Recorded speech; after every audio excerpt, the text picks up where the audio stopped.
Welcome to our second episode of the LELWD GM Update. I'm Kirby Dolak with LCTV, and today we're back again with Nick Lawler, the General Manager of LELWD, to discuss updates on their projects that are underway and the impacts on residents. Following the format of Nick's last update, we're going to review the upcoming electric infrastructure project in Boxborough, the Littleton Free Shade Tree Program, and an update to the town's drought situation, and finally the sewer project.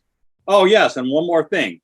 We're going to hear about a remodeling project that is underway at LELWD that's going to provide residents with increased service and customer interactions. Good morning, Nick, and welcome back to Watson Drops. Thanks, Kirby. Great to be here. Nick, starting off with the Boxborough infrastructure project, one of the things that I don't think a lot of our customers know is the relationship that Littleton Electric has with Boxborough. Can you give us a little bit of background about what that is and what services we provide to that community? Sure. We've been partnered with Boxborough for almost a century now, actually. 1923, the town of Littleton at a special town meeting took a vote to extend our electric infrastructure into Boxborough. There was already some infrastructure in the southern part of the community from Hudson Electric, but it was kind of further away from where they wanted to extend the electric infrastructure, in which they reached out to us, and ever since then we've partnered with them. There was about 44 homes that Hudson had served, and we've worked closely with Hudson and Boxborough to even transition those 44 homes over to Littleton Electric. So now all residents in Boxborough are served by LELWD. Our relationship with them is we treat them like any other ratepayer in our service territory. So they receive the same benefits that the Littleton residents receive. And it's been a great relationship for, like I said, almost 100 years. So tell us a little bit more about what's going on Summer Road, and particularly the infrastructure piece, because it sounds like there's a lot of moving things that are going on there with Pat Laverty and the crews as far as the installation process. And that might be a topic that we can cover with him later on. Yeah, I think Pat could add a lot more detail than I can give you at this time. Summer Road is a large project in Boxborough that we've been looking at for reliability reasons for quite some time. Most of Boxborough, going back to the original ice storm that hit us in 2009, was what's considered open wire construction, and it's a bare conductor, not insulated, on cross arms. And the ice storm really showed how vulnerable that type of construction is. When a tree comes down, that construction isn't meant to withstand that impact. And if residents remember, the majority of our issues with that ice storm, though it impacted the entire community, both Littleton and Boxborough, most of our hard restoration was in the town of Boxborough. So for quite some time, we've been addressing that right after the ice storm and installing what's called the Hendrix spacer cable, which I'm sure nobody knows what it is, but that's okay. Hendrix is a brand name. Spacer cable is really the design criteria of it. And what you have is a steel messenger that is supportive of the conductors, and the conductors are insulated. So if you drive around and look at the top of the pole, you'll see a diamond configuration. That's spacer cable, and that top conductor withstands and carries all the tension of those wires. And when a tree hits it, it's designed to withstand that impact. Plus, the wire is insulated, so it can be up against trees and not cause issues. Summer Road isn't a main line; it's more of a lateral, so it wasn't a high priority. When we first started addressing the issues in Boxborough, we attacked roads such as Mass Ave, Liberty Square Road, Hill Road, roads that carry the bulk of the electric load. But Summer Road is one that we wanted to do. It's about 2,800 feet. Now, Scott Larson, our old general line foreman, works for Hendrix, and he knew that road was important for us on our schedule. He was able to convince Hendricks, who's owned by Marmon Utilities, to partner with us. And our relationship with Hendricks goes back to the 70s. It's something that we have a very good expertise with. Todd Burnham, the lineman that took on that project, understands quite well how to install Hendricks cable. Is one of the better crews, one of the better crews in the area to install it. And they saw value in creating training videos, utilizing our crew's installation of this wire. So Marmon Utilities picked up the entire cost of that project, which is 2,800 feet times 3 phases and all the hardware. And all we had to do was give them the time to install it, which we were going to do anyway, and be willing to participate in training videos that they could utilize cross country, as they train new systems that don't have experience with this. Hendricks spacer cables is typically used in the Northeast and the Northwest because of the treeing, the forestry around our conductors. It's not used in a lot of parts of the country. So as Hendricks branches out, there's a lot of systems that don't understand how to install it. Yeah, I like the term branches out. We've seen some of that diamond-shaped infrastructure here on New Estate Road, I believe. And the Boxborough residents, I think, will be kind of excited to not only see that work being done, but that their road will be featured in some training videos that they can be proud of, because I know the line crews there are very capable, as we've seen in the past. Are there similar infrastructure projects that you have planned that are going to benefit Boxborough customers, Nick? Yeah, I mean, we like I said, we put a lot of work into that part of the system over the last, 10 to 15 years. We work very closely with them. They have a water issue right now that they're dealing with west of 495. Their board actually reached out to our board asking for help, which we've been working with their water resource commission and their select board representative probably for 3 years to try to address that problem. And our board obviously responded back to the select board in Boxborough saying absolutely we're willing to come in and talk to you and explore this issue and support, if we can, addressing their issues on the western side of that community. I understand. It benefits Littleton as well. And I know we talked about this before. We can talk about probably in more detail later, because we're about to go through a pump test on this new well behind Amazon, 153, 151 Taylor Street. We're trying to get federal funds for that and funds from Mass DOT to conduct engineering, conduct the pump test, do some viability of that. And then we would utilize that well to not only supplement the needs of our own community, but hopefully help out a small part of the Boxborough community that needs our help.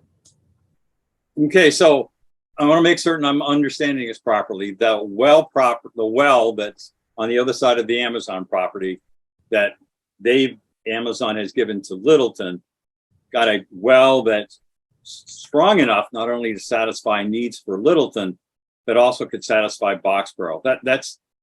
Is that correct? Yes, that's correct. Northbridge actually gave us the property owners. They gave us the 60 acres that had that test well on there.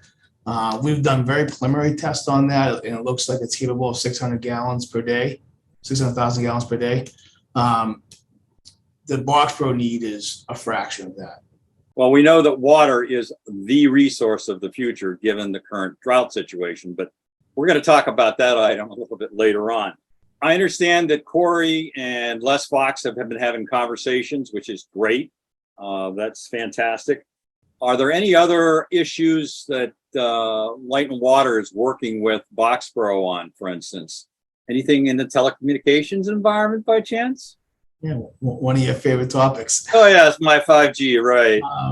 Yeah, I mean, Dave Ketchum's been working with the officials in Boxborough as well on a 5G plan and how to deploy that on top of utility poles that are owned by Littleton Electric.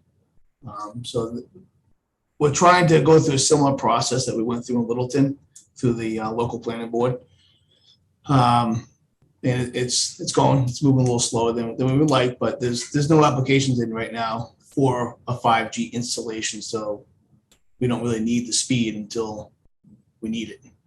Right, right. Yeah, I know that both John Markowitz and Cindy Markowitz, no relation, select board and the planning board have both been working with you folks on a lot of that. And you will occasionally hear updates during select board or planning board meetings on those very topics. Is there anything you want to throw at us as far as 5G status updates, Dick? You made a comment that you haven't received any permit requirements, applications. I know we both had been talking about this as, you know, it's imminent. And then it's like, anything that you see that may change that? I don't know. I mean, I think we're fortunate in Littleton to have Ivan Pagasic serving our board. So it's going as at least he expected. You know, I think the way he expected installers to roll out was first high density areas such as Boston, and it will slowly, you know, roll out to communities such as Littleton. I haven't been following the rollout, so I'm not sure how far along they are rolling out of the high density areas.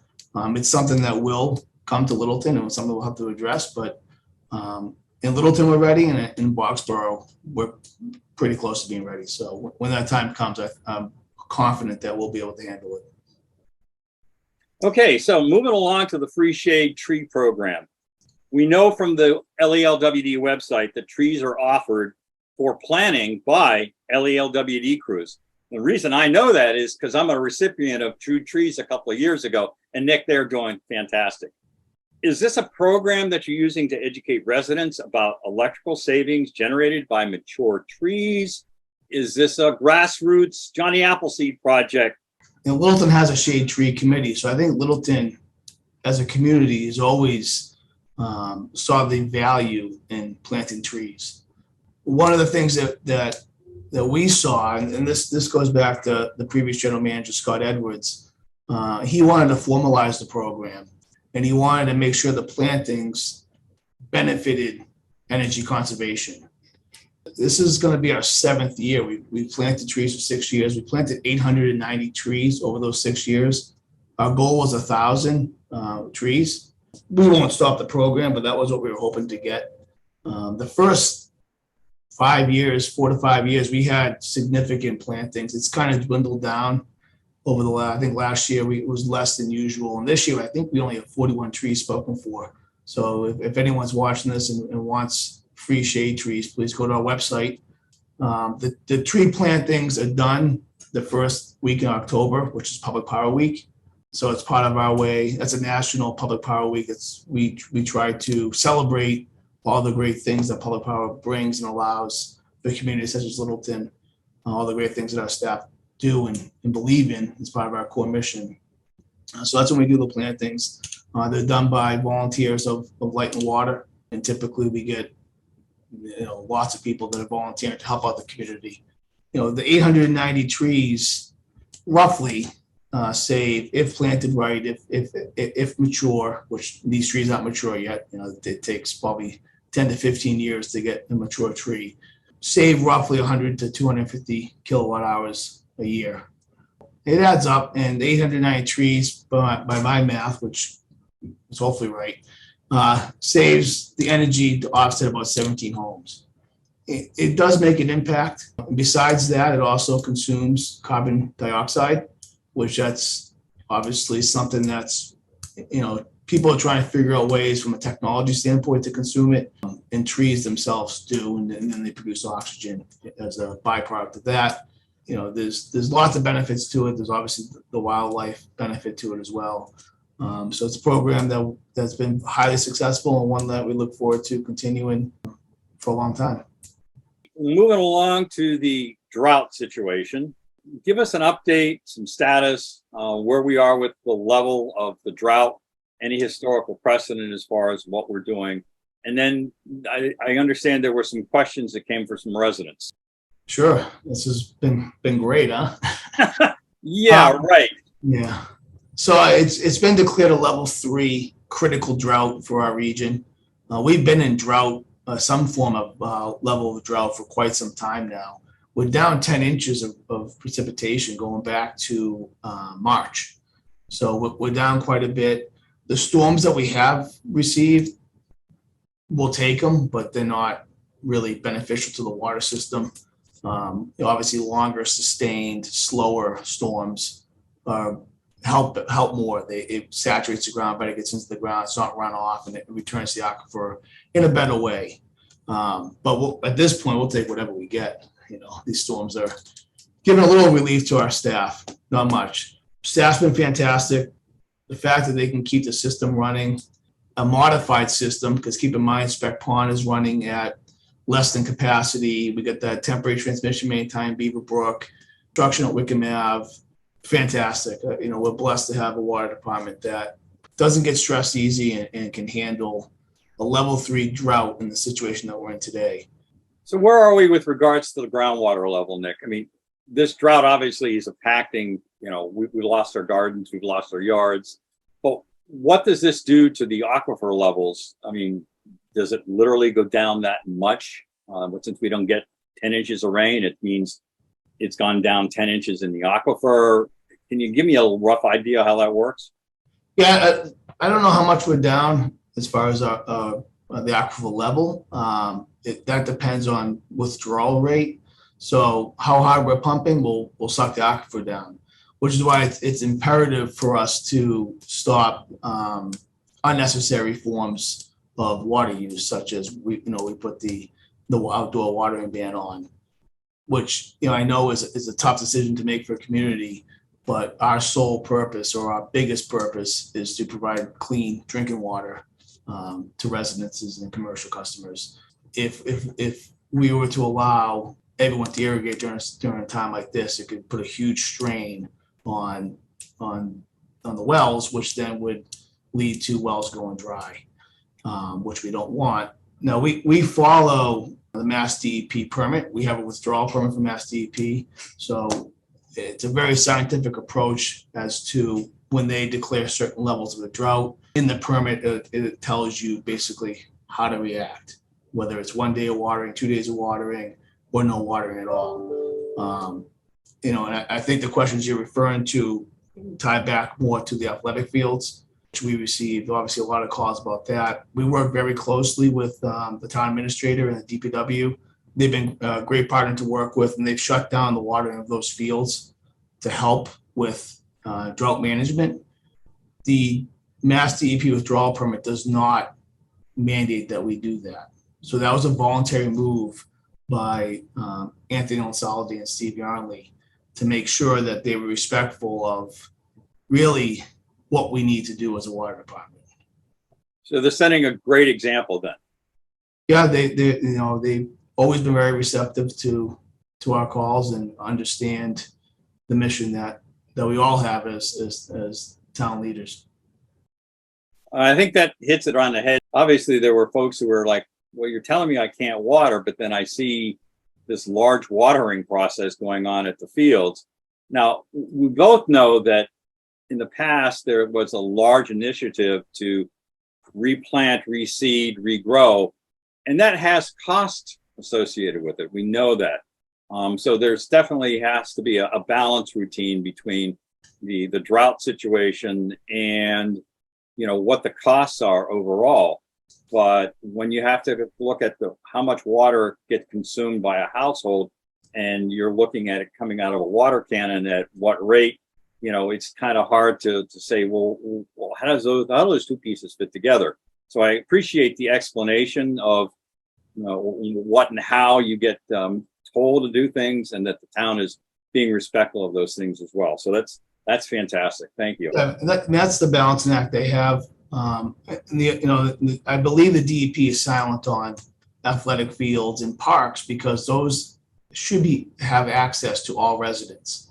So rather than when it's your lawn, that's your lawn. So I believe that's the mentality and why they stay silent on that. It doesn't mean that there's a negative impact for maintaining that field. There is, and I think I'm happy that we have town leadership that listen to us. That's great. Yep, we're happy for that too. All right, shifting on to the next project. The sewer update. Tell us about any changes in the permitting process, whether you guys have a better schedule for how you see things evolving. Not great news with the permit. We're still trying to work through that. I was hoping by this episode I'd be telling you we have the permit in place. No issues. It's just working through the DP process as usual. It takes a little bit longer than we would like. So we have some direction from them now on things they want to see different in the permit application, which we'll address and working with our consultants on addressing. That application will be back into them shortly, and then it's another 2-month process. So we're hoping now November is when we have the permit in hand. You know, it's good getting their feedback, explicit feedback, because now we know what to address and what to put in the next revision of that permit. So there should be no more delays with that. I'm very adamant with our staff that we continue moving forward with the bidding process, because there's things that we can do ahead of time before we award a contract as part of that bidding process. And I don't want this thing to push into the first quarter of next year, because if it does, then I think we're at a bidding disadvantage with contractors that might have already lined up work. So from a scheduling standpoint, I'd still like to be out to bid and opening bids, out to bid in November and opening bids in December.